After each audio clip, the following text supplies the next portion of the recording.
Abran su Biblia en el capítulo 2 del libro de Jueces. Jueces, capítulo 2. Esta es la tercera conferencia que tenemos respecto a este libro tan maravillosamente olvidado.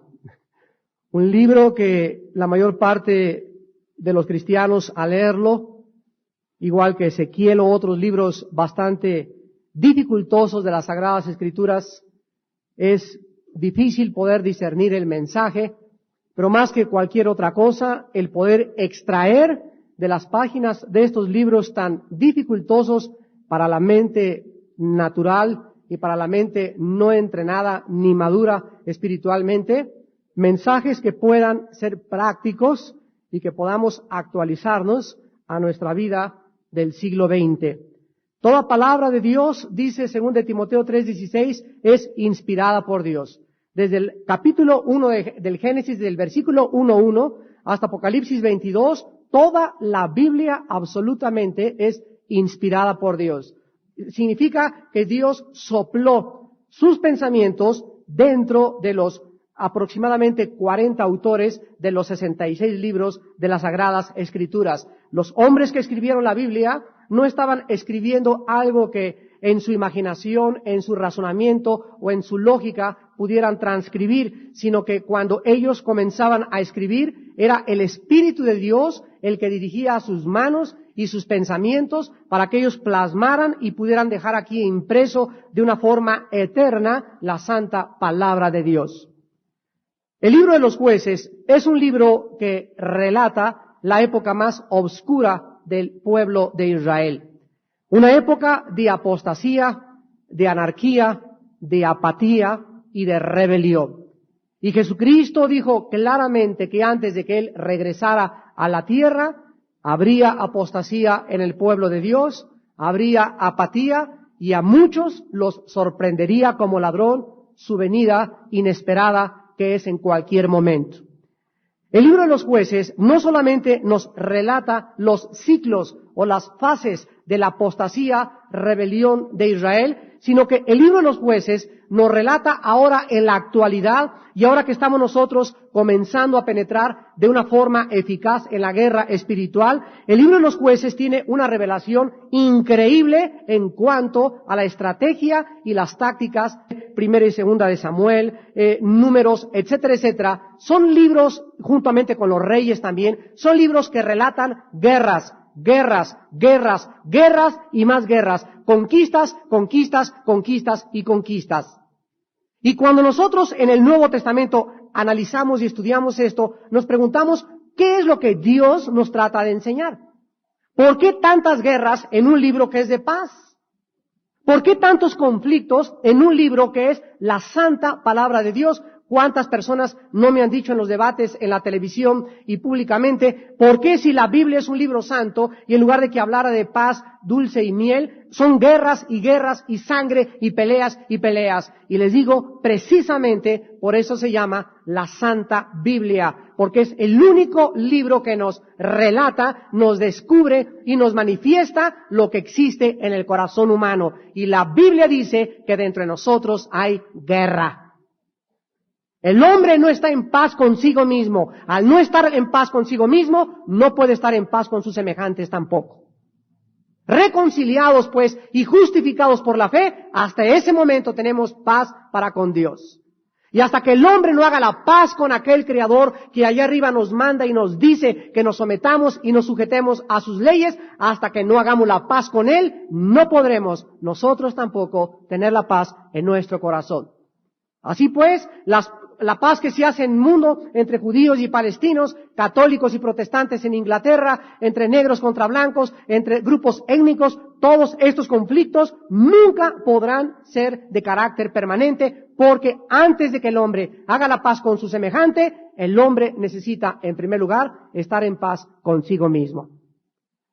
La Biblia nos muestra en el Antiguo Testamento un ciclo innumerable de guerras, en segundo lugar, por la sencilla razón de que nosotros en este planeta no estamos solos.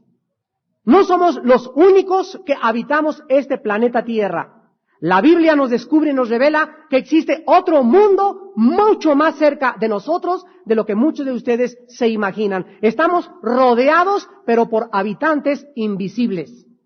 El planeta Tierra está habitado continuamente por fuerzas extraordinarias, por poderes invisibles de maldad, pero también del bien, que son los ángeles a nuestro servicio.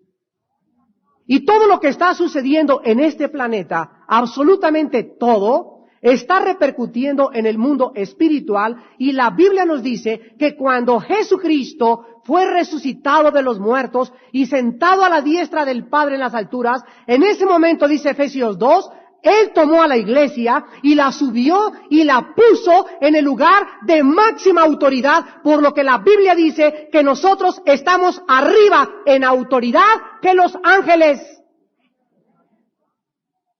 Esto es extraordinario. Los ángeles no pueden usar la sangre de Cristo contra estos habitantes invisibles o los espíritus de maldad.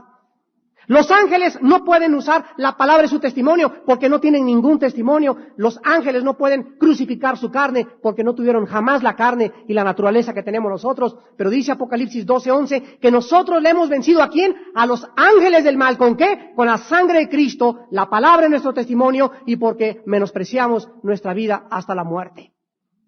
Estas armas no están en poder de los ángeles. Los ángeles, de una forma indirecta, necesitan que la iglesia, el pueblo de Dios, coopere con ellos para esta última embestida final, donde vamos a avanzar junto con ellos y formar el último ejército invisible del Señor. Será un ejército invencible, porque ninguna arma forjada contra nosotros podrá prosperar.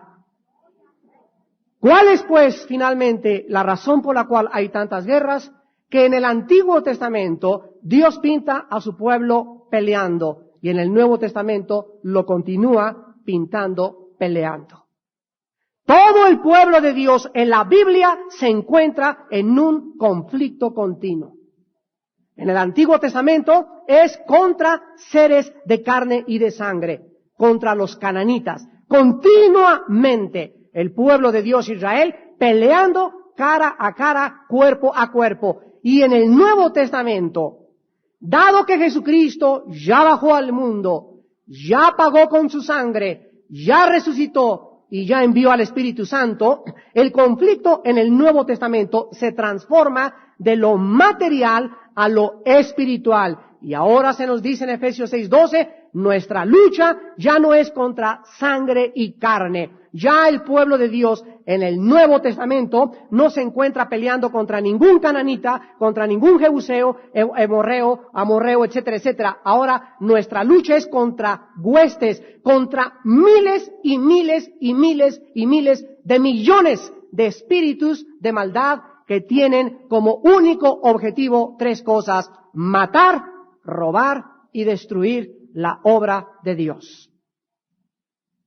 La iglesia se durmió por siglos. Y el diablo devastó a la iglesia, acabó a la iglesia, y este último siglo es el siglo donde más ataques recibió la iglesia, porque surgió la psiquiatría, la psicología. No estoy hablando de la psicología bíblica, porque la psicología bíblica es buena, sino la psicología secular, que usurparon y tomaron el lugar de los pastores, de los liberadores y de los hombres de Dios. Y el mundo comenzó a mandar al psiquiatra a las personas con problemas mentales y de desequilibrios y desórdenes nerviosos. El mundo comenzó, y las iglesias también, a refugiarse en seminarios donde se enseñaba que la psiquiatría y el análisis clínico podían, o una terapia, conducir a una persona a la sanidad mental y emocional. Y la Biblia olvidó que Jesucristo nos dio autoridad, que Jesucristo nos dio poder, que estamos sentados con Él espiritualmente, junto allá en el lugar de máxima autoridad, y que cuando nosotros decimos: Satanás, yo te reprendo en el nombre de Jesucristo, lo estamos haciendo en base a que estamos sentados con Él en la autoridad. En el Antiguo Testamento, la Biblia dice, en el libro de Judas, que los ángeles, inclusive Miguel, le dijo al diablo: el Señor te reprenda. Pero sin embargo, a los ángeles nunca se les dio el poder que se le dio a la iglesia. Él le dijo: el Señor te reprenda. Nosotros le decimos: yo te reprendo en el nombre de Jesús. Y esto es lo que nos narra el libro de los Jueces. las guerras en contra de todos los enemigos de Israel, que otra vez, de una forma figurada, tienen su tipo en la lucha espiritual que nosotros tenemos, y encontramos nosotros en el primer capítulo que estudiamos el domingo pasado, que el fracaso de Israel fue una victoria incompleta, porque no arrojaron de Canaán a los cananitas. Al entrar a Canaán, comenzaron a transigir con ellos, les comenzaron a decir, bueno, es mejor que les cobremos tributo y que nos paguen y que nos limpien el agua, etcétera, etcétera, y que nos repartan el periódico y los dejamos acá. La orden de Dios fue, extermínenlos. Y la orden de Dios en el Nuevo Testamento es, Colosenses 3:5, hagan morir lo terrenal. La Biblia no dice, apapachen y pónganle curitas a la carne. La Biblia dice que si no tratamos con nuestros enemigos internos, si no crucificamos verdaderamente nuestra carne, nuestra antigua naturaleza, siempre viviremos amenazados de caer en cualquier momento. Hagan morir lo terrenal en ustedes. A la carne se le tiene que hacer morir. Y morir es matarla, meterle en un ataúd, ponerle clavos y mantenerla ahí. Porque en el momento en que se deja vigilar, resucita otra vez. La carne es totalmente corruptible e irregenerable. Jamás la carne podrá ser transformada mientras vivamos en este cuerpo. Hasta que nosotros muramos y se nos entregue un cuerpo resucitado y glorificado, podremos comenzar otra vez a vivir sin el problema de este mal que habita en cada uno de nosotros. Israel no sacó a los cananeos.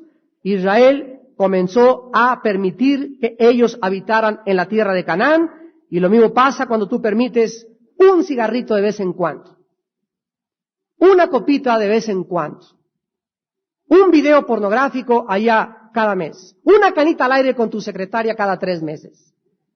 Pecadillos ligerillos, como muchos le llaman. La Biblia dice que cualquier forma de pecado siempre tendrá la tendencia de querer dominarnos. Y después de que tú permites y transigues con ese pecadito que estás apapachando y ahí lo tienes, chica arañota que tienes ahí junto a ti, esa araña va a crecer y te va a morder y te va a envenenar y va a corromper interiormente tu vida espiritual. La Biblia dice que Pablo le dijo a Timoteo, Timoteo, guarda el depósito que hay dentro de ti. Guárdalo, cúbrelo. ¿A qué se refería? A esa virtud, ese poder tan precioso que Dios nos ha entregado y que tenemos dentro de nosotros. Sobre todas las cosas, guarda en su corazón, porque de él mana la vida. Nuestra vida interior tiene que ser cuidada, tiene que ser protegida, tiene que ser alimentada, tiene que ser nutrida, tiene que ser continuamente alimentada para que nosotros podamos tener salud espiritual. Cualquier síntoma que manifieste un desorden nervioso o problema mental es una característica de que tu vida interior está siendo descuidada. Leamos en primer lugar los primeros 5 versículos del capítulo 2 de los Jueces para introducirnos en esta mañana en este capítulo 2. El ángel de Jehová subió de Gilgal a Boquim y dijo, yo os saqué de Egipto y os introduje en la tierra de la cual había jurado a vuestros padres diciendo, no invalidaré jamás mi pacto con vosotros, con tal de que vosotros no hagáis pacto con los moradores de esta tierra, cuyos altares habéis de derribar, mas vosotros no habéis atendido a mi voz. ¿Por qué habéis hecho esto? Por tanto, yo también digo, no los echaré de delante de vosotros, sino que serán azotes para vuestros costados, y sus dioses os serán tropezadero. Cuando el ángel de Jehová habló estas palabras a todos los hijos de Israel, el pueblo alzó su voz y lloró, y llamaron el nombre de aquel lugar Boquim, y ofrecieron allí sacrificios a Jehová. Hace algunos años tuve el privilegio de escuchar en la televisión a un hombre ruso de nacimiento y de nacionalidad llamado Alejandro Solzhenitsyn.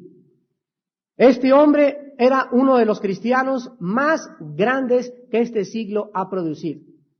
un intelectual que vivió la revolución bolchevique en 1917 y que vivió la época de las purgas y crímenes de José Stalin y que vivió la época también de Nikita Khrushchev. Y Alejandro Solzhenitsyn era interrogado en todas las universidades porque fue desterrado a Inglaterra y ahí en Londres, en una universidad, él dijo estas palabras y las quiero repetir. Hace casi medio siglo, cuando yo aún era niño, oí a los ancianos en mi país, en mi Rusia natal, dar explicaciones acerca de qué había sucedido con Rusia. Los ancianos me decían cuando era niño, Alejandro, no te olvides, el hombre se ha olvidado de Dios. Esto es lo que ha sucedido. Desde entonces, continúa narrando este escritor, he pasado mi vida escribiendo acerca de la historia de nuestra revolución. Y en este proceso he leído cientos de libros, he oído cientos de testimonios, he escrito muchos volúmenes para explicar cómo puede un país como Rusia y como Alemania haber caído en lo que cayeron, siendo que somos personas altamente educadas y con coeficientes intelectuales muy elevados.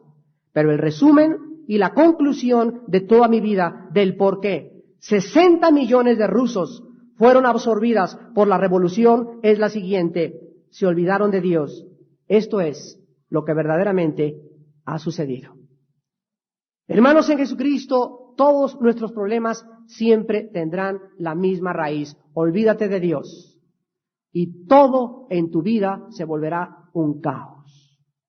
Olvidémonos de Dios, saquemos a Dios de nuestro país, saquemos a Dios de nuestra adoración, dejemos de reunirnos y no existirá más que la apatía, la anarquía y la apostasía finalmente. Y Dios, dice la Biblia, le recrimina y le demanda a sus hijos que no nos olvidemos de Él. La misma explicación para los grandes desastres que azotaron a Israel durante esta época se puede dar y se puede concluir. ¿Cuál es la razón? ¿Cuál es el núcleo? ¿Cuál fue el problema por el cual cayó en tantas tinieblas y en tanta oscuridad la nación de Israel? Repetimos otra vez, la nación se olvidó de Dios.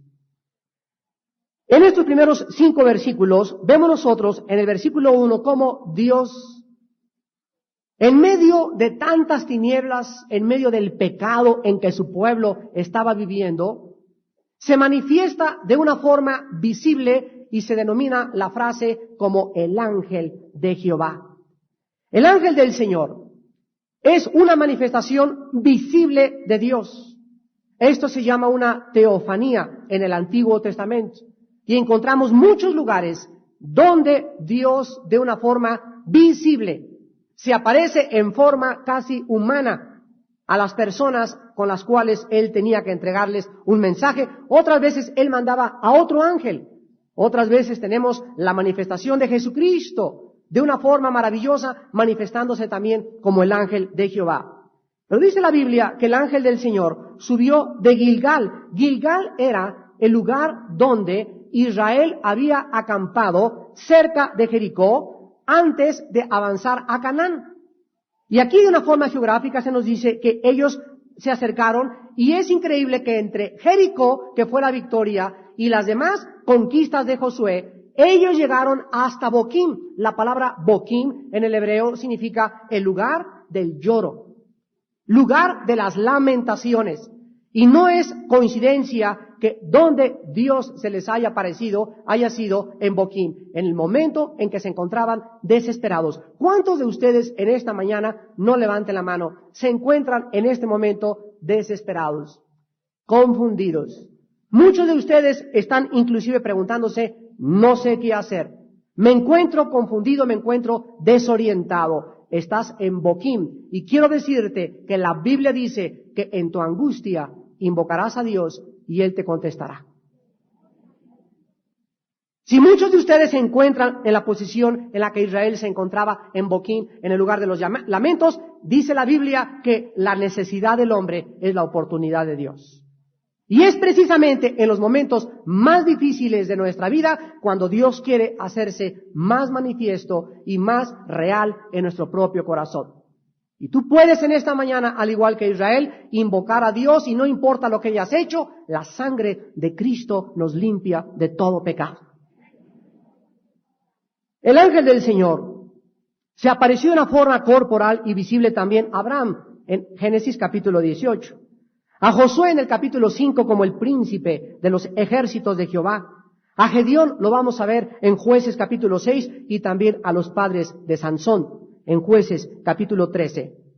El Señor, lo primero que les hace a los judíos es recordarles, y dice el versículo 1, yo los saqué de Egipto. Acuérdate, yo fui el que te rescaté hace 2 años en un desayuno. Yo fui el que te saqué de esa esclavitud donde vivías. ¿Te acuerdas cuando te convertiste? ¿Te acuerdas cuando tu vida carecía de propósito y significado? Acuérdate, yo soy aquel que con poder te levanté. Yo fui el que te saqué del mundo. Egipto es el mundo. Yo fui el que te levanté, el que te di esperanza, el que te lavé de tus pecados, el que traje otra vez a tu vida una resurrección de entre los muertos. Yo soy aquel que hice todo eso y te introduje, dice la Biblia, en la tierra en la cual había jurado a vuestros padres diciendo, no invalidaré jamás mi pacto con vosotros. Dios le dice a Israel en el momento del lloro y del lamento, ustedes han llegado a lo peor, han transigido con el pecado, se han rebelado, no han echado a los cananitas fuera de mí, pero ¿sabe una cosa? Yo no cambio, yo sigo siendo el mismo, mi pacto con ustedes no puede cambiar. Es increíble la estabilidad, la permanencia del Dios Todopoderoso. ¿Sabían ustedes que en el pacto en el cual nosotros nos encontramos en el Nuevo Testamento, que se llama en Hebreos 8, el pacto de sangre, es un pacto incondicional por lo cual no podemos perder la salvación? Cuando me encuentro yo, hermanos míos, cristianos queridos y sinceros, Armando, la salvación se puede perder en el momento que alguien pueda demostrarlo teológicamente. Es verdad que existen versículos que parecería enseñar que se pierde, pero si estudiamos el pacto de sangre y lo que es la gracia de Dios, vamos a encontrar que por estar en un pacto incondicional, dice Timoteo que aunque seamos infieles, Él sigue siendo fiel. Y como la salvación no se puede perder, Dios disciplina a sus hijos. Y Dios, y al igual que Israel, los disciplinó. El pacto no lo puede invalidar nuestras obras, porque es un pacto de sangre, es un pacto sellado, donde la cláusula dice, aunque nosotros somos infieles, Él sigue siendo fiel, pero si insistimos en pecar y en rebelarnos en contra de Él, Él nos puede llevar a casa prematuramente. Como se llevó a los corintios y como se llevó a otras personas y cristianos de ejemplo en el Nuevo Testamento. Así que el Dios de la Biblia, tenemos que conocerlo, es aquel Dios que cuando sella un pacto, no hay nada, ninguna obra de ningún ángel, ni del bien ni del mal, ni de ningún ser humano lo puede invalidar. Dios les dice, no invalidaré jamás mi pacto con vosotros. ¿Cuál era el pacto de Dios con Israel? ¿A qué pacto se refiere aquí cuando les dice, a pesar de todo lo que han hecho, yo sigo siendo fiel a ustedes? Es el pacto abrámico. Aquí todavía no había sido entregado aquello que Israel necesitaba oír de Dios. Y en el pacto abrámico era que Dios introduciría a la nación descendiente de Abraham a la tierra donde fluye la leche y la miel. Y a pesar de los pecados y de todo, la primera generación que salió de Egipto se quedó en el desierto. La segunda generación hizo algunas conquistas y aquí nos encontramos con los nietos. Aquí en Jueces están los nietos de los que salieron de Egipto, o sea, la tercera generación. Y la primera generación se quedó en el desierto. La segunda hicieron algunas conquistas y la tercera apostató. Vean ustedes el ciclo tan trágico de la nación de Israel y las razones las encontraremos en esta mañana, en este capítulo. El Señor les recuerda su pacto. Y les recuerda el requerimiento que no hicieron ellos y que no cumplieron en el versículo 2. Dice Dios, con tal de que ustedes no hagan pacto con los moradores de esta tierra cuyos altares habéis de derribar. Dios nos salva para que seamos de Él, para que entendamos que le pertenecemos, que somos suyos, que Él nos compró, que nosotros no pudimos nunca jamás habernos acercado a Él si Él no hubiera primeramente tomado la iniciativa en la persona de Jesucristo. Nosotros le amamos porque Él nos amó primero. Y cuando nosotros entramos a la cruz del Calvario, entramos y abrazamos la cruz y somos lavados con esa sangre preciosa, en ese momento, de una forma automática, nosotros somos introducidos en un pacto, en un convenio de sangre, donde dice la Biblia, no me acordaré jamás de tus pecados. Donde dice el Señor, yo seré tu Dios y tú serás mi hijo para siempre. Donde dice el Señor, mi presencia te acompañará todos los días de tu vida. Pero si tú te alejas y te olvidas de mí, quiero decirte, dice el Señor, yo no olvidaré que soy tu Dios, pero te disciplinaré y te demandaré porque mi pacto no puede ser violado. Y el pacto de sangre nos dice las mismas palabras. Romanos 12:2. No se conformen a este mundo. No permitan que el mundo los moldee. Hemos sido sacados del mundo, hemos sido sacados de la filosofía del mundo, de las costumbres del mundo, de las diversiones del mundo, de la forma de ser del mundo. No somos ya del mundo. Somos de Dios para recibir nuevas instrucciones. Ahora, mi programación no me la da Marx, ni me la da la Dianética, ni los gurús. Ahora, mi programación viene toda absolutamente de la Biblia. Ahora, mi forma de conducirme no es la forma de conducirme de Rambo, ni de Elizabeth Taylor, ni de Jackson. La forma de bailar no es la salsa, ni como bailan ahora Madonna. Ahora, Él es nuestro ejemplo, Él es nuestro modelo, Jesucristo.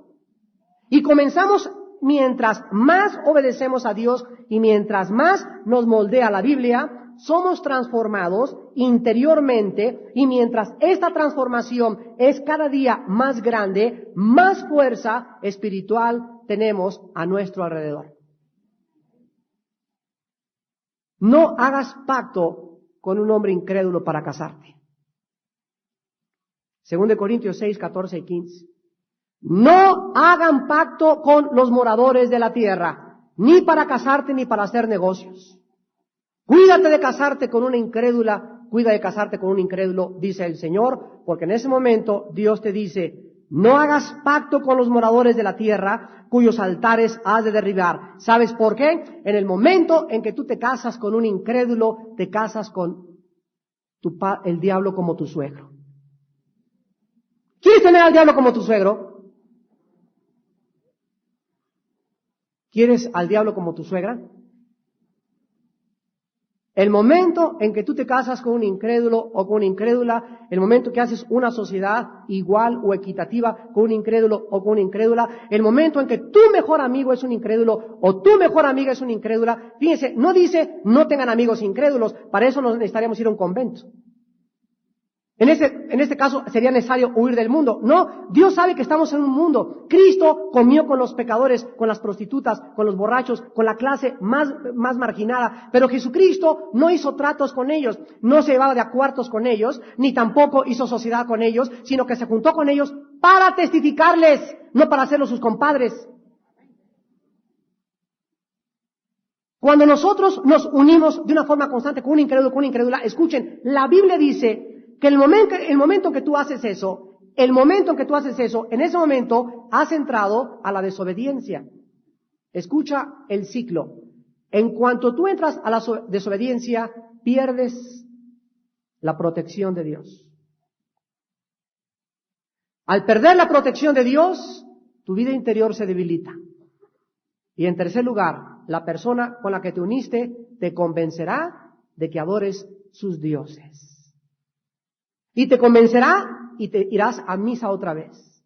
Y hasta madrina de ramos te vas a hacer otra vez. Y hasta una peregrinación vas a ir, y no lo dudo que te veamos algún día en la villa. O con alguna secta, o con algún grupo, o no sé con quién. Pero la Biblia dice que el momento en que nosotros hacemos pacto con los moradores de la tierra, que no son ellos nuestros enemigos, sino los poderes espirituales que operan en ellos, nosotros estamos en desobediencia. Dios nos manda que no hagamos trato con ellos, Dios nos manda derribar sus altares.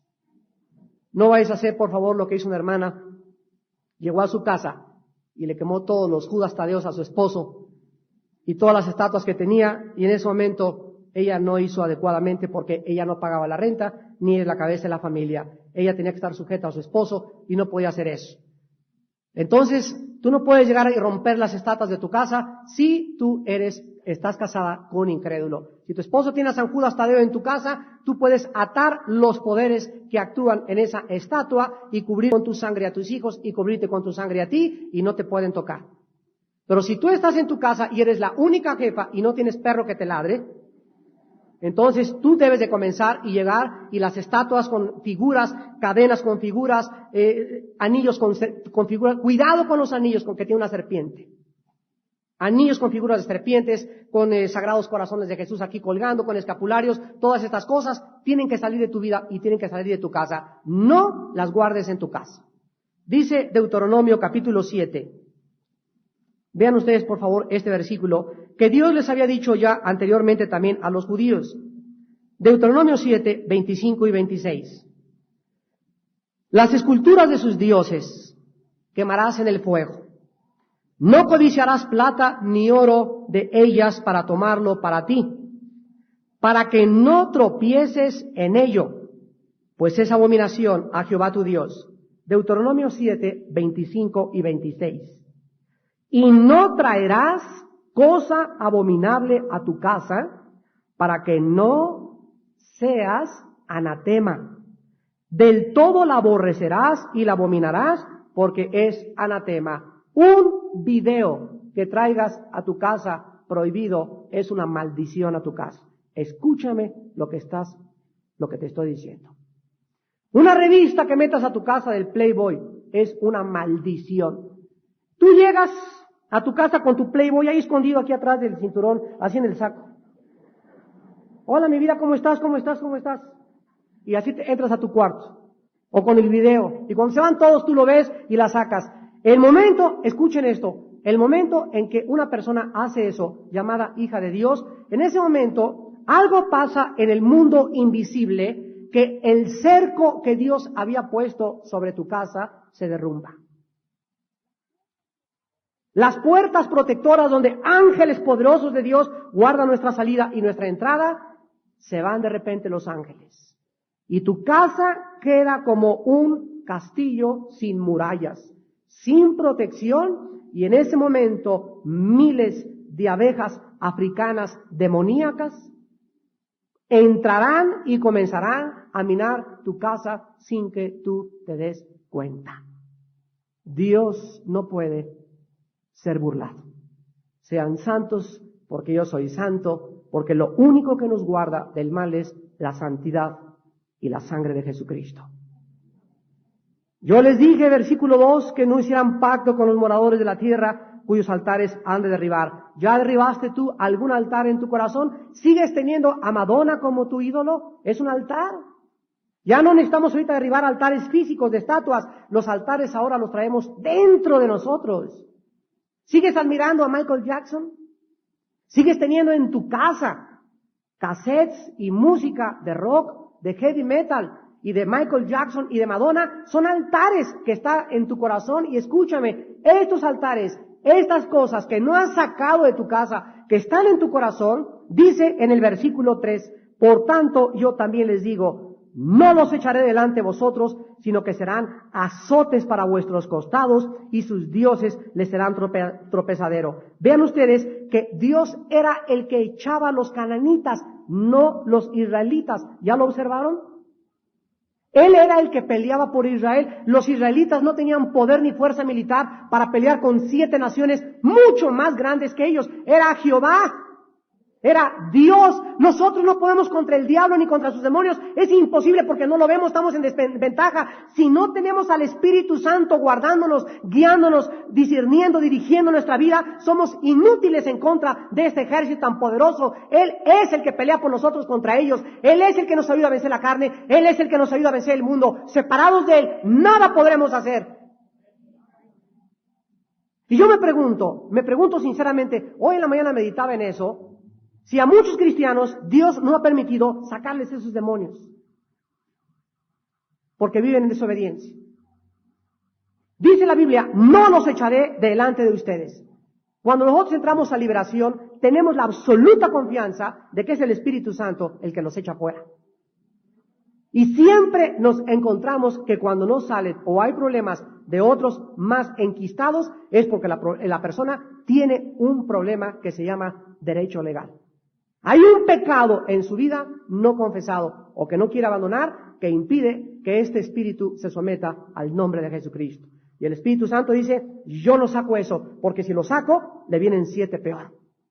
Yo lo saco cuando veo quebrantamiento, cuando veo humillación y cuando veo un deseo profundo de una consagración a Dios. Entonces el Espíritu Santo entra y fuera para acá toda inmundicia y esa persona es llenada, bautizada con el Espíritu Santo y se levanta de la liberación para servir a Dios en santidad y en consagración. Dios no echó a los cananitas, sino que dijo, van a ser azotes a vuestros costados. Esto es dolor. Siempre los pecados, los ídolos, las cosas que tenemos en nuestro corazón y en nuestra casa que no hemos sacado, tarde o temprano nos infligirán dolor. Y además vamos a tropezar. ¿Ya lo vieron? Sus dioses serán tropezadero. Hace 2 semanas me habló una hermana Cuernavaca y me dice, Armando, estoy en tal y tal parte. ¿Y qué haces ahí? Le pregunté. Bueno, pues es que tú sabes que mi esposo, ya me acuerdo quién eres. Sí, era incrédulo cuando te casaste con él hace 4 meses, ¿verdad? Una pareja joven de 30 y 25 años de edad. Y me dice, ¿cuánta razón tiene la Biblia? De veras, ¿de dónde crees que vengo ahorita? Pues vengo de una boda religiosa y entré y fui madrina de ramos. Y me hinqué, me paré, hice esto, hice aquello, y estoy tan me siento con tanta culpa. Y le dije, son demonios de tormento. ¿Por qué? Porque estás viviendo en desobediencia, hay altares que no has derrumbado, y esa persona con la que te casaste te ha servido de tropezadero. ¿Cierto o no es cierto? Sigue saliendo con la amiguita con la que estás saliendo, sigue saliendo con el amigo con el que estás saliendo, y va a ser tropezadero para tu vida cristiana, tarde o temprano. Sigue invitando a tu casa a esas amistades, sigue viendo esas películas, sigue haciendo esa clase de negocios, te será por tropezadero y te causará dolor. ¿Para quién es el ay? ¿Para quién es el dolor? Para aquellos que viven en rebelión en contra de Dios. Dice más adelante, en el versículo 5, y llamaron el nombre de aquel lugar Boquim y ofrecieron allí sacrificio a Jehová. Quiero que ustedes, a la luz de 2 Corintios 7, vayamos a 2 Corintios 7, vean que este arrepentimiento de Israel, porque dice que lloraron y dice que hicieron sacrificios, estos sacrificios y este arrepentimiento de Israel no fue genuino. Y nosotros tenemos que aprender a distinguir entre remordimiento y arrepentimiento. Y es tan difícil poder discernir la línea que separa el remordimiento del arrepentimiento. Sin embargo, en la segunda carta a los Corintios, el apóstol Pablo en el capítulo 7 nos delinea claramente y nos hace la separación entre remordimiento y arrepentimiento. Dice el versículo 9 y el versículo 10. Ahora me gozo, no porque hayáis sido contristados, sino porque fuisteis contristados para arrepentimiento, porque habéis sido contristados según Dios, para que ninguna pérdida padecieseis por nuestra parte. Porque la tristeza que es según Dios produce arrepentimiento para salvación, de que no hay que arrepentirse. Pero la tristeza del mundo produce muerte. Vean ustedes 2 estados emocionales totalmente diferentes. Tú puedes ver a una persona triste y esa persona puede tener 2 raíces de su tristeza y es muy difícil discernir la emoción verdadera de esa persona. Sin embargo, la palabra de Dios penetra y discierne las intenciones y los pensamientos del corazón. Solo la Biblia puede penetrar y decir cuál es el estado delante de Dios de esa persona. Hay 2 tristezas. Hay gente que se entristece cuando le dicen, caray, dejaste a tu esposa y abandonaste a tus hijos, dejaste a tus hijos, hiciste esto, ay, sí cierto, ay Jesús, y van y agarran una pistola y se suicidan. Y dice el alarma, padre arrepentido que viendo lo que hizo en su casa, se vuela la tapa craneana de los sesos. Y cualquier persona hubiera dicho, se arrepintió, pero también Judas hizo lo mismo. Cuando tuvo las 30 monedas de plata, y los sacerdotes le dijeron, ¿para qué queremos esto? Toma esto. Judas, dice la Biblia, se arrepintió, pero esa palabra no es metanoia en el griego, no es el arrepentimiento según Dios. Judas se entristeció porque realmente estuvo convencido de que Jesucristo era un hombre justo. Pero si Judas hubiera sido entristecido según Dios, no según su corazón perverso y engañoso, sino según Dios, no se hubiera quitado la vida. ¿Por qué? Porque hubiera creído no solamente que era un hombre inocente, sino que él era el Mesías y que su pecado de traición podía ser lavado con su sangre. Cuando una persona está convencida que hay perdón en la sangre de Cristo, no se quita la vida. Los que se quitan la vida se la quitan por remordimiento. Esto se llama, en el lenguaje común del pueblo, lágrimas de cocodrilo. Miren, de veras, hemos visto tantos hermanos y hermanas y tantas personas que se dicen ser hermanos y hermanas llorar en los desayunos, o en las predicaciones, o cuando les das consejería, o en la oficina del pastor, lágrimas de cocodrilo. Se conmueven 5 minutos, 10 minutos les llora en la contristación, pero si es según Dios, verdaderamente, entonces esas personas tienen que cambiar su forma de vivir.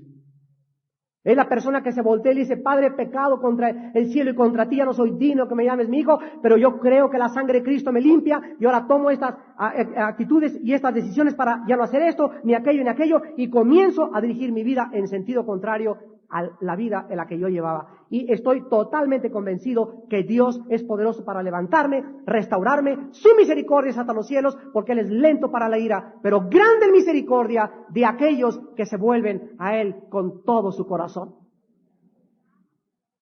La Biblia nos muestra, pues regresamos a Jueces, que este pueblo tuvo lágrimas de cocodrilo, porque más adelante lo vamos a ver su indiferencia espiritual. Versículos del 6 al 10, Jueces 2. El versículo del 6 al 10 se nos da como una introducción del desarrollo que más adelante vivió el pueblo de Israel. Y se hace una revisión, o se nos provee de una revisión breve de los días de Josué y de la transición que existió entre la segunda y la tercera generación. Y dice así, porque ya Josué había despedido al pueblo, y los hijos de Israel se habían ido cada uno a su heredad para poseerla, y el pueblo había servido a Jehová todo el tiempo de Josué, y todo el tiempo de los ancianos que sobrevivieron a Josué, los cuales habían visto todas las grandes obras de Jehová que él había hecho por Israel.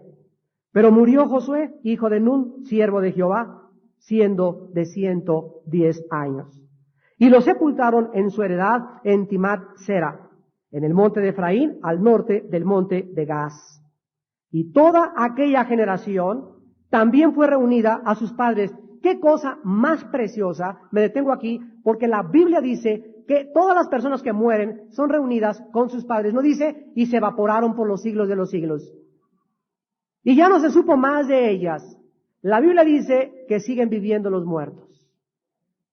Los muertos del Antiguo Testamento, todos fueron reunidos, y cada vez que se muere un hombre de Dios, dice, y fue reunido con sus padres. ¿Quiénes son sus padres? Abraham, Isaac y Jacob. Dios dijo que Él no era Dios de muertos. Cuando Él dijo, yo soy Dios de Abraham, de Isaac y de Jacob, Dios no está diciendo que están vivos.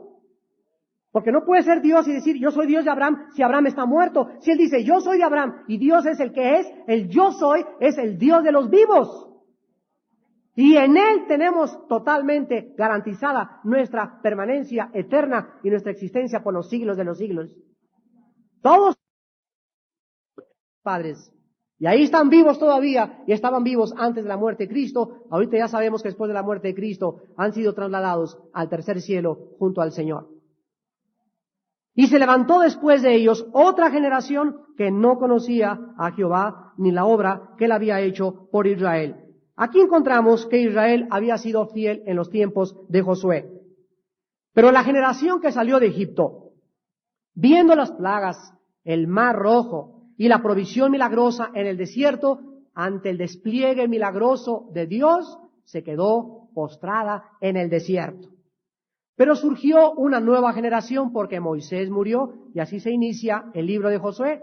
Habiendo muerto Moisés, surge un nuevo líder, el nuevo general del ejército de Dios, llamado Josué, que significa salvación, que es la palabra Yoshua, o Jesús también en el griego y en el latín. Y este Josué hace que los hijos de los que salieron de Egipto sean introducidos a Canaán y tengan una conquista. Esta generación murió también, muere Josué, los líderes de Josué siguen siendo fieles, pero muere la generación, o sea, la segunda de los que salieron de Egipto, y la tercera generación, que es la que nosotros estamos enfrentando y analizando, es la generación que se olvida de Dios. Aquí hay una pregunta que todos necesitamos hacer honestamente. ¿Realmente los padres siempre seremos culpables por los hijos rebeldes? ¿Hasta dónde podemos nosotros vivir con culpa, atormentados de tener un hijo rebelde o una hija rebelde?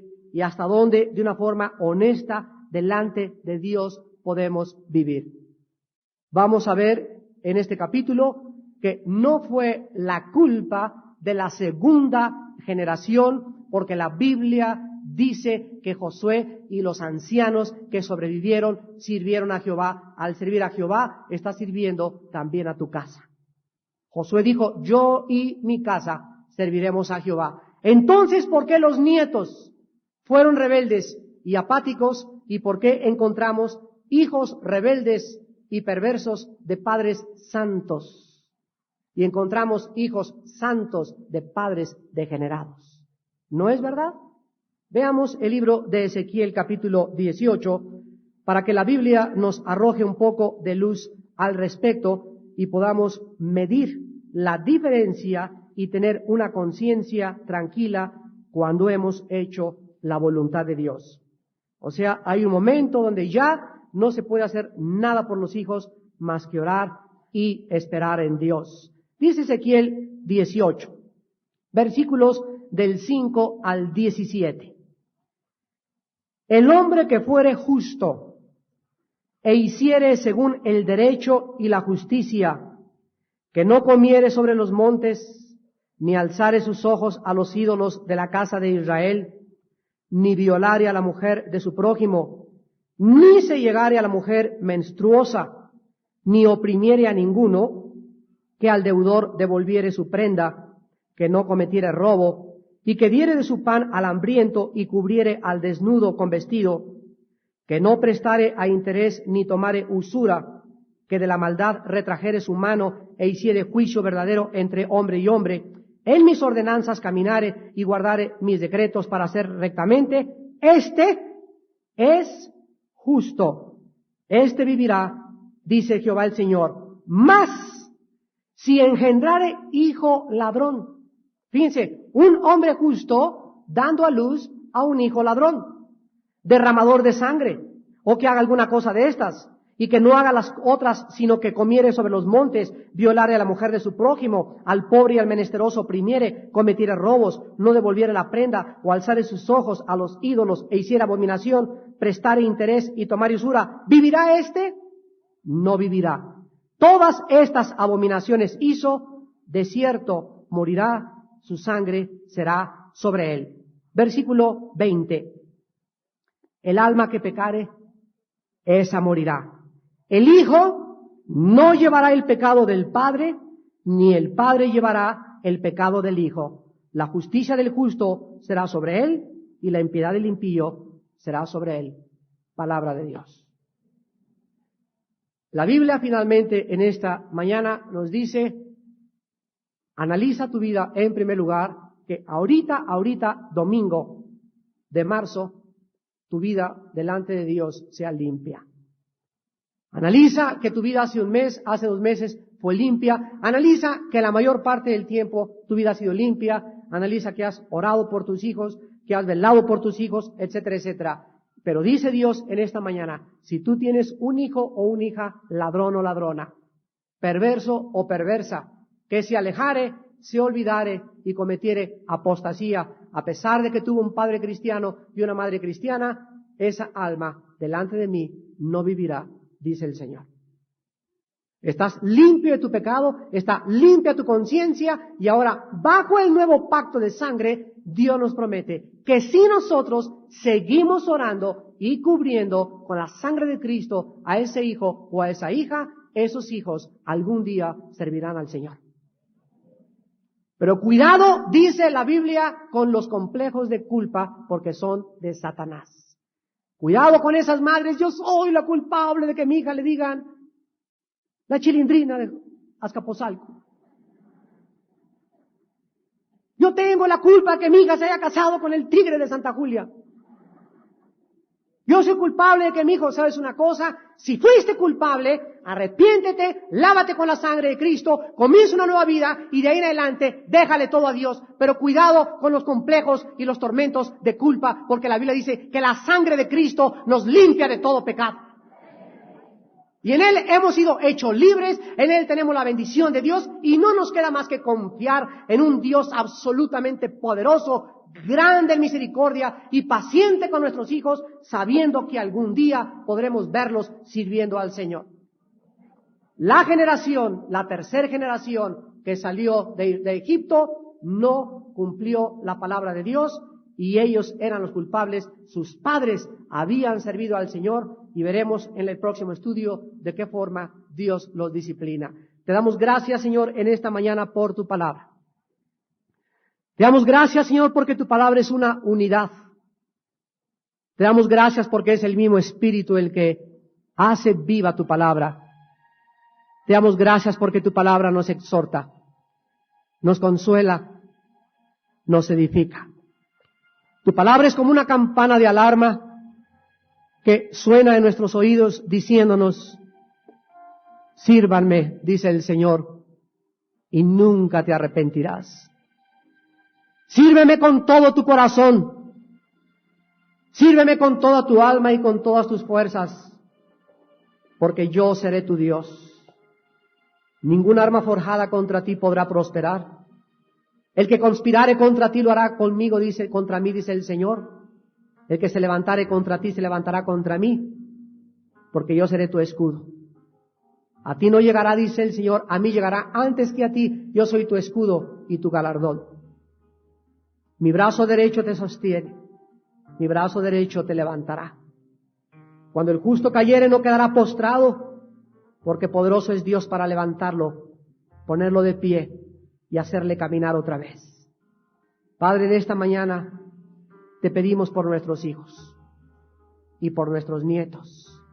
Cuando algún día, Señor, crezcan nuestros nietos, te pedimos desde este momento, si es que tú no vienes antes, que te sirvan en espíritu y en verdad. En esta mañana, esta iglesia eleva el corazón a Dios por nuestros hijos. En este momento, todos nosotros nos ponemos de acuerdo en un solo espíritu y te pedimos, Padre poderoso, salva a nuestros hijos. Sálvalos, Señor, que ninguno de ellos se quede en este mundo perverso e impío lleno de tinieblas. Cúbrelos con tu sangre, Padre. En este momento usamos la sangre y los cubrimos bajo tu sangre. Y a ti, Satanás, te hablamos y te decimos, te prohibimos que te acerques a nuestros hijos. Te prohibimos, Satanás, que pongas tus manos, quita tus manos de nuestros hijos. Son nuestra herencia. Bendición de Jehová son los hijos. Cosa de estima el fruto del vientre. Y ellos están bajo la sangre del pacto de Jesús. Jesús Nazareno, el Hijo de Dios. Señor, guárdanos, protégenos, danos sabiduría y sana a estos padres en esta mañana, Señor, heridos por la vida de sus hijos, lastimados y entristecidos, porque nos parte el alma ver a un hijo apartado de ti. Sánalos en esta mañana, Señor. Consuélalos. Dales paciencia y luz y esperanza de que serán salvos, de que no desmayen, porque con la fe y la paciencia alcanzaremos todas las promesas. Te bendecimos, Padre. Recibimos de ti en este momento esta bendición de ver a nuestros hijos servirte muy pronto en espíritu y en verdad, para tu gloria, Padre, para la gloria de tu santo Hijo Jesús y para el poder y la gracia ministradora del Espíritu de Dios, en el nombre de Cristo. Amén.